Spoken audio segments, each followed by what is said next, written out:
Pasir Putih atau dikenal juga Pantai Wates terletak di Desa Tasiharjo, Kecamatan Kaliori, Kabupaten Rembang. Pantai ini juga dekat dengan Pulau Gede yang jaraknya sekitar 4,3 km. Wisatawan dapat menyewa perahu untuk menuju Pulau Gede. Saat memasuki kawasan pantai, pengunjung akan disambut semilir angin dengan pemandangan ombak yang tenang. Terdapat juga pohon cemara yang rimbun yang membuat udara di sekitarnya menjadi sejuk. Pasir Putih ini memiliki banyak manfaat, diantaranya sebagai destinasi wisata keluarga, tempat melepas penat dari rutinitas sehari-hari. Terdapat juga spot foto yang banyak. Suku Samin adalah komunitas adat yang tinggal di pedalaman Blora, Jawa Tengah dan daerah-daerah sekitarnya. Suku Samin termasuk dalam lingkungan sosial budaya. Pengaruh suku Samin di Blora, Jawa Tengah dapat dilihat dari beberapa hal, diantaranya ajaran Saminisme. Suku Samin mengajarkan ajaran Saminisme atau sedulur sikap yang bertujuan untuk melawan penjajah tanpa kekerasan. Ajaran ini mengutamakan perlawanan tanpa senjata dan kekerasan. Kedua, nilai luhur. Suku Samin tetap mempertahankan nilai luhur seperti kejujuran, toleransi, kebersamaan, dan gotong royong. Ketiga, tradisi. Suku Samin memiliki tradisi-tradisi seperti nyadran dan selamatan yang berkaitan dengan daur hidup. Keempat, daya tarik wisatawan. Kampung Samin menjadi salah satu daya tarik wisata berbasis budaya di Kabupaten Blora.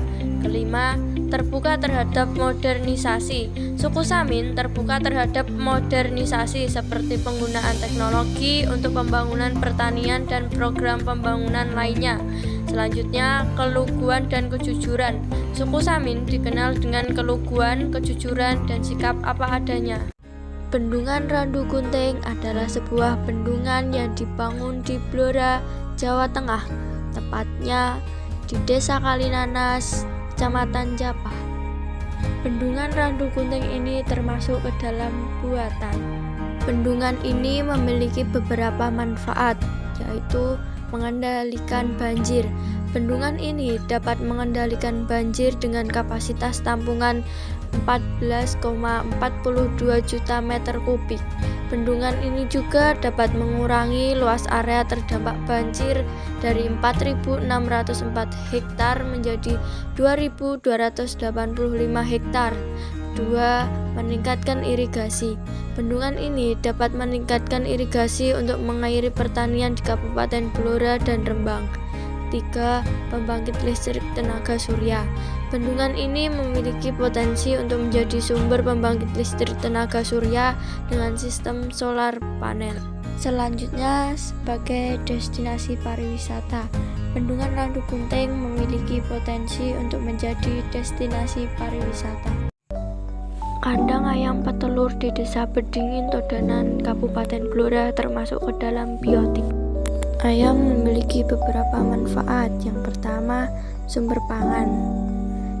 Ayam menghasilkan telur yang bisa dikonsumsi sendiri atau dijual. Tidak hanya telur, daging ayam bisa dijadikan sumber protein hewani untuk memenuhi kebutuhan pangan.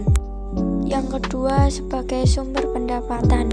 Peternakan ayam, terutama jika dilakukan dalam skala besar, bisa menjadi usaha yang menghasilkan keuntungan dari penjualan telur, daging, atau anakan ayam. Yang ketiga, sebagai peningkatan kesuburan tanah. Kotoran ayam merupakan pupuk organik yang kaya nutrisi, seperti nitrogen, fosfor, dan kalium, sehingga dapat digunakan untuk menyuburkan tanah di sekitar kandang. Selanjutnya yaitu adalah Sungai Kalinanas. Lokasinya tepat di bawah Jembatan Merah Desa Kalinanas, Kecamatan Japah, Kabupaten Blora, Jawa Tengah.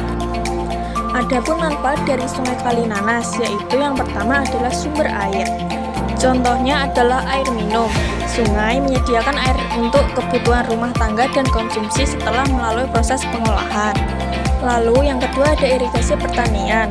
Sungai menjadi sumber air utama untuk mengairi lahan pertanian, dan industri digunakan dalam proses industri seperti pendinginan, pencucian, atau bahan baku. Lalu manfaat yang kedua adalah sumber energi, yaitu pembangkit listrik tenaga air atau PLTA. Aliran sungai yang deras dapat dimanfaatkan untuk menghasilkan listrik melalui pembangkit listrik tenaga air. Dan manfaat yang ketiga adalah transportasi. Sungai sering digunakan sebagai jalur transportasi terutama di daerah pedalaman atau yang sulit dijangkau melalui darat. Lalu berikutnya ada transportasi. Sungai sering digunakan sebagai jalur transportasi terutama di daerah pedalaman atau yang sulit dijangkau melalui darat.